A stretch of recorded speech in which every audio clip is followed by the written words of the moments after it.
Of you. आज हम हिंदी की वर्कशीट यानी कार्यपत्रक 87 करने वाले हैं और ये आपको 17 फरवरी 2021 के लिए दिया गया है। नीचे दिए गए गद्यांश को पढ़कर उस पर आधारित प्रश्नों के उत्तर दीजिए। तो यहाँ पे आपको एक कविता के रूप में गद्यांश दिया हुआ है, उसे पढ़ना है, फिर प्रश्नों के उत्तर देना है। और ये कविता आपको पढ़ने में समझ में आ जाएगी। थोड़ी देशभक्ति, अपने देश के लिए देश प्रेम को प्रकट करते हुए लिखी हुई कविता है। तुझको या तेरे नदिश गिरी वन को नमन करूं मैं, मेरे प्यारे देश देह या मन को नमन करूं मैं, किसको नमन करूं मैं भारत, किसको नमन करूं मैं। तो लेखक कह रहे हैं तुझको या तेरे नदिश गिरी को, वन को, या मतलब तुझे नमन करूं, तेरे जो वन है उसको नमन करूं, अपने देह को नमन करूं या मन को नमन करूं, भारत में किसको नमन करूं, देश से पूछ रहे हैं। भारत नहीं स्थान का वाचक, गुण विशेष नर का है, एक देश का नहीं सील ये भूमंडल भर का है। पूरे पूरे भूमंडल पर ये एक विशेष, केवल नाम मात्र का नहीं, मतलब वास्तव में ये बहुत ही विशेष है। जहाँ कहीं एकता अखंडित, जहाँ प्रेम का स्वर है, देश देश में वहाँ खड़ा भारत जीवित भास्वर है। मतलब जहाँ पे भी बात होती है अखंडता की, प्रेम की, एकता की, तो वहाँ पे सर्वप्रथम भारत का नाम लिया जाता है। निखिल विश्व की जन्मभूमि, वंदन को नमन करूँ मैं, किसको नमन करूँ मैं भारत, किसको नमन करूँ मैं। उठे जहाँ भी घोष शांति का, भारत स्वर तेरा है, धर्मदीप जिसके भी कर में, वह नर तेरा है वह वीर, सत्य पर जो आईने जाता है, किसी न्याय के लिए प्राण अर्पित करने आता है, मानवता के इस ललाट चंदन को नमन करूं मैं, किसको नमन करूं मैं भारत, किसको नमन करूं। यानी कि जो त्याग की भावना है, जो मानवता की भावना है, जो चंदन, ललाट चंदन, ये कह रहे हैं भारत इतना विशेष है, तो उसकी किस चीज़ को नमन करूं आखिर मैं। तो ये भारत की बहुत ही अच्छी भारत प्रेम को यहाँ पे आपको देखने को मिलेगा। भारत का मैप भी बना हुआ है, बहुत ही सुंदर कविता लिखी हुई है। अब देखिए आपको प्रश्न दिए गए हैं।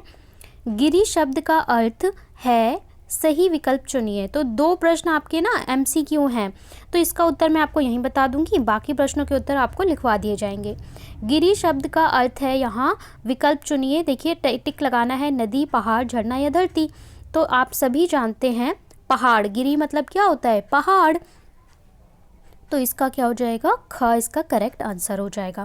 सील का पर्यायवाची शब्द क्या है, शील। शील का पर्यायवाची क्या है, स्वभाव, चरित्र, प्रवृत्ति। तो ये तीनों आप देखेंगे एक ही सिमिलर हैं, सिनोनिम ही हैं। तो इसके लिए घा आपका करेक्ट आंसर हो जाएगा। ठीक है, आगे पूछ रहा है गुण, नर, निर्देश, इनके विलोम लिखिए। और बाकी सभी प्रश्नों के आपको उत्तर देखिए लिख के देने हैं। तो इनके उत्तर चलिए हम सॉल्यूशन में देख लेते हैं। गुण, नर, विदेश, खंडित शब्दों का विलोम लिखिए। यहाँ पे 4 शब्द हैं, इनका विलोम बताना है। गुण का क्या होता है, दोष, नर का मादा, विदेश का स्वदेश और खंडित का अखंडित। कवि भारत को स्थान का वाचक ना मानकर क्या मानना चाहता है, कवि भारत को मानव रूप में देखता है। ठीक है, यानी कि वो एक इंसान है। कवि संपूर्ण विश्व की जन्मभूमि किसे मान रहा है, कवि भारत को संपूर्ण विश्व की जन्मभूमि की बोल रहा है ना, कि ये केवल पूरे संपूर्ण भू जगत का ये जन्मभूमि है। कवि भारत को नमन क्यों करना चाहता है, कवि भारत की अद्वितीय गुणों, रूपों से प्रभावित होकर भारत को नमन करना चाहता है। निम्नलिखित पंक्ति का भाव स्पष्ट करिए। उठे जहाँ भी घोष शांति का, भारत स्वर तेरा है। इन पंक्तियों का भाव यह है कि भारत शांति और अहिंसा का देश है। भारत ने हमेशा मानवता को शांति का संदेश दिया। जब भी बात होती है ना, आप आतंकवाद की बात करें तो भारत विश्व पटल पर यही बात करता है कि हमें मानवता को ज़्यादा ऊंचा देना चाहिए और मानवता को ही महत्व देना चाहिए। अहिंसा की बात करता है हमेशा भारत। अगले प्रश्न में बोला है धर्म दीप हो जिसके भी कर में, वर्त नर तेरा है, मानवता के इस ललाट चंदन को नमन करूं मैं। इस काव्य में पंक्ति के माध्यम से कवि क्या कहना चाहता है। इन पंक्तियों के माध्यम से कवि भारत की संस्कृति की प्रशंसा करते हैं, कहते कि भारत मानव धर्म सर्वोच्च है, सभी इसी मानवता के धागे से बंधे हुए हैं, मानवता भारत के माथे पर चंदन तिलक के समान शोभित है।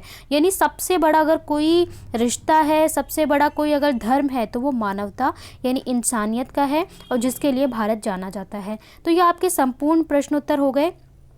फटाफट से वीडियो को लाइक कर दें, शेयर कर दें और चैनल को सब्सक्राइब कर लें, जिससे सभी वीडियो का नोटिफिकेशन आपको मिलता रहे।